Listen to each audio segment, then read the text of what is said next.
ఏపీలో జరిగిన private bus సంబంధించిన ప్రమాదంతో ఒక్కసారిగా ఉమ్మడి ఆదిలాబాద్ జిల్లాకు సంబంధించిన ప్రయాణికులు కూడా ఉలిక్కిపడ్డారు. ప్రతిరోజు వేల సంఖ్యలో ఆదిలాబాద్ జిల్లా కేంద్రమే కావచ్చు, నిర్మల్, మంచిర్యాల్, కాగజ్ నగర్, ఆసిఫాబాద్ లాంటి ప్రాంతాల నుంచి కూడా ప్రైవేట్ బస్సుల్లో వేలాది మంది నిత్యం హైదరాబాద్ వంటి ప్రాంతాలకి తరలి వెళ్తుంటారు. సో ఆదిలాబాద్ జిల్లా కేంద్రానికి సంబంధించి ప్రధానంగా చూస్తే ప్రతిరోజు ప్రైవేట్ ట్రావెల్స్ బస్సులు జిల్లా కేంద్రం నుంచి ఒక 25 నుంచి 30 బస్సులు హైదరాబాద్ వెళ్తాయి. అక్కడ నుంచి మళ్ళీ ఒక 25 నుంచి 30 బస్సులు ఆదిలాబాద్ వైపు వస్తూ ఉంటాయి. సో ఒక్కొక్క ట్రావెల్స్కి 2 నుంచి 4, 6 బస్సులు చొప్పున ఇక్కడ నుంచి ఆపరేట్ చేస్తూ ఉంటారు.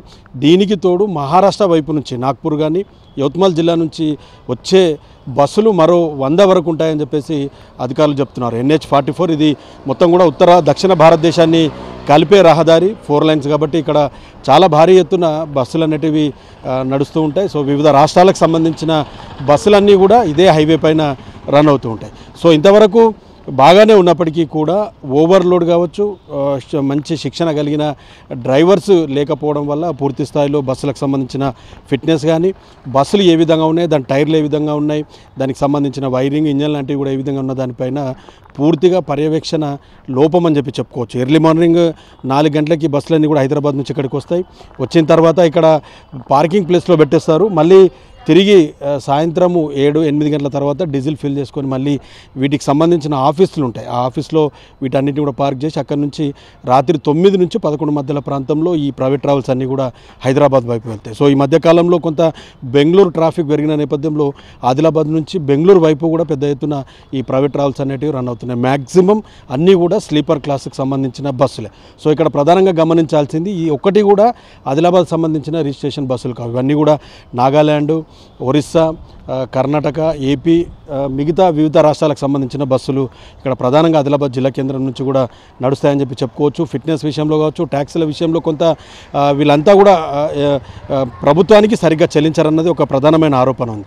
సో ఇంకొక ప్రధానమైన అంశం చూడాలి, ఇందులో చాలాసార్లు జరిగింది ఇది. బస్సు ఎంతవరకైతే రోడ్ నుంచి పైన వరకు హైట్ ఉందో దానికి పైగా అంతే, ఆ బస్సు ఎంత హైట్ ఉందో అంత పైన హైట్లో ప్రతిరోజు కూడా ట్రావెల్స్ నుంచి లగేజ్ తీసుకొస్తూ ఉంటారు. ఈ లగేజ్ అంతా కూడా చాలా ప్రమాదకరంగా ఉంటుంది. మీకు విజువల్స్లో చూడొచ్చు. ఇదంతా కూడా హైదరాబాద్ వైపు నుంచి ఆదిలాబాద్ వైపు నుంచి హైదరాబాద్ బస్సు హైటుకి రెట్టింపుగా పైగా దానిపై నుంచి కూడా మొత్తం లగేజ్ తీసుకొస్తారు. ఆల్రెడీ బస్సు కింద క్యాబిన్ ఉంటుంది.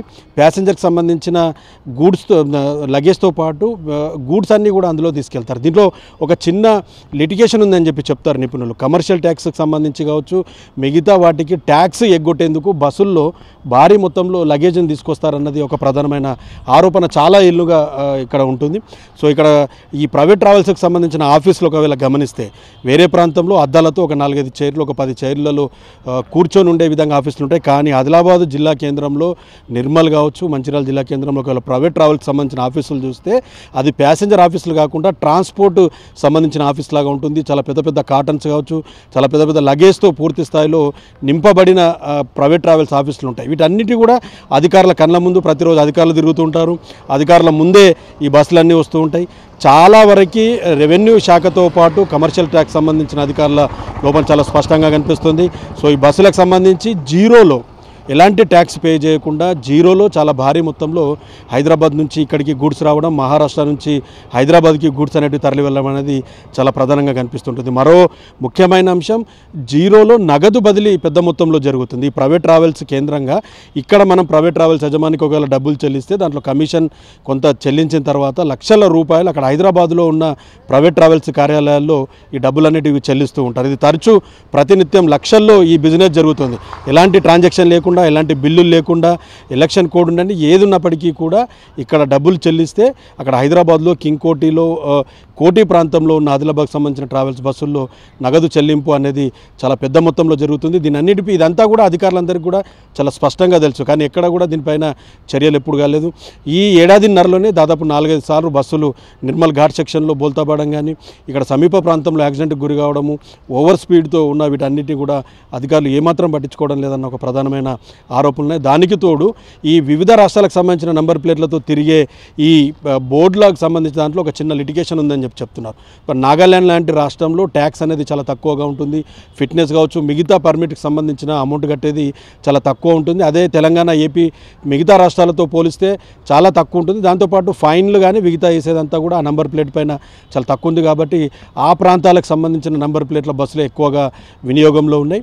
ఇది పక్కనే ఉన్న మహారాష్ట్రలో కొంత స్ట్రిక్ట్గా వ్యవహరిస్తారు. ఈ యువత్మల్ సంబంధించిన జిల్లా కావచ్చు, మిగతా ప్రాంతంలో బస్సుకు చిన్న స్క్రాచ్ ఉన్న ఫిట్నెస్ సంబంధించిన టైంలో బస్సు ఆర్టీఓ కార్యాలయానికి వెళ్ళిన టైంలో నిపుణులు, అక్కడ ఉన్న ఆర్టీఓకి సంబంధించిన నిపుణులు దానిపైన పూర్తి స్థాయిలో స్వయంగా వాళ్ళు బస్సును డ్రైవ్ చేసిన తర్వాత పూర్తిగా చెక్ చేసిన తర్వాతనే బస్సు రోడ్డుపైకి వస్తుంది. సో కొంత స్ట్రిక్ట్గా నిబంధనలు ఉన్నాయి. కానీ తెలంగాణ రాష్ట్రంలో ముఖ్యంగా ఆదిలాబాద్ ఉమ్మడి జిల్లా లాంటి ప్రాంతంలో ఇలాంటి నిబంధనలు కానీ ఇలాంటి చర్యలు ఎక్కడా కనబడట్లేదు.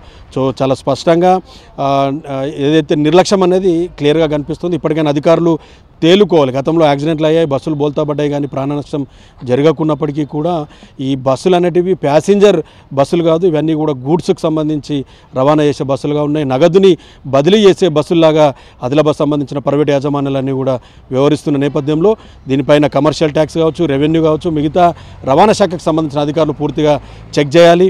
నిపుణులైన డ్రైవర్లు ఎక్కడా లేరు, అంతా కూడా 10-20 వేల లోపు జీతం ఉన్న డ్రైవర్లే స్లీపర్ కోర్సు ఏసీ బస్సులు అనేటివి నడుపుతున్నారు. సో వీటన్నిటిపైన కూడా చర్యలు, బస్సు లోపల ఎంత బాగుంది, సీట్లు కానీ ఏసీ కానీ మిగతా టీవీ ఉందని చెప్పేసి ఎంత ప్రచారం చేస్తారో, బస్సు లోపల ఇంజన్లో కానీ వైరింగ్లో కానీ మిగతా దాంట్లో కూడా ఎంతవరకు సేఫ్గా ఉందన్న దానిపైన పూర్తి స్థాయిలో చర్యలు చేపట్టాలి.